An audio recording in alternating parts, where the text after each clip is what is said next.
നീളത്തിൽ ഒരു വരയിട്ടാൽ അലിഫ് എന്നക്ഷരമായല്ലോ.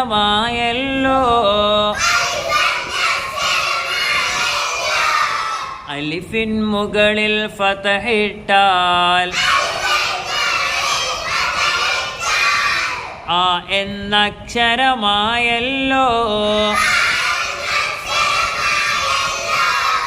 ആക്ക് ശേഷം അലിഫിട്ടാൽ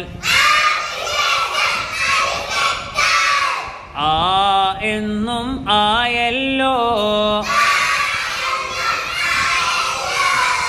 നീളത്തിൽ ഒരു വരയിട്ടാൽ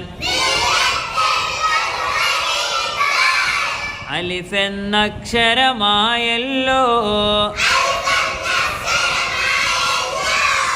അലിഫിൻ താഴെ കസറിട്ടാൽ ഈ എന്നക്ഷരമായല്ലോ.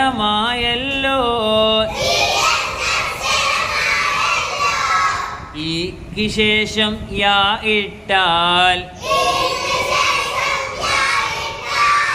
ഈ എന്നും ആയല്ലോ.